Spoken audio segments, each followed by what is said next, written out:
Projekt tohto spoločného várenia je výnimočný v tom, že sme sa tu stretli sládkovia z viacerých pivovarov, preto aby sme navrhli jedno spoločné pivo, ktoré je niečím výnimočné, niečím zaujímavé a tak nejak prezentuje to, čo máme všetci radi. Varíme jedno pivko, ktoré chceme predstaviť vlastne na festivale, ktorý bude v decembri. Jedná sa o pivo APA, 13 stupňové.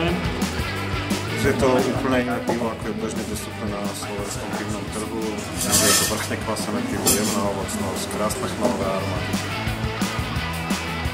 Toto pivo je výnimočné tým, že ho varilo 11 sládkov z 11 pivovarov.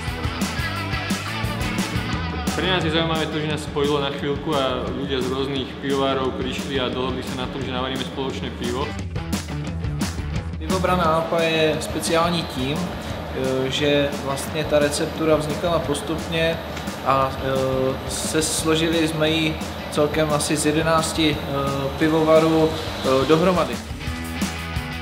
A sa dohodlo, ako to pivo navaríme, akým postupom, ako bude zachmelené, ako sa bude variť, takže bude to niečo, kde je obsiahnutá tá najväčšia múdrosť slovenských sládkov. Takže vlastně je to takový speciální pivo přímo pro festival. Srdečne vás pozývam v mene Asociácie malých nezávislých pivovarov Slovenska na poradie už 3. Pivobrana Beer Fest do Bratislavy. Je tam spousta dobrých piv, spousta pivovarů, takže není proč otálet.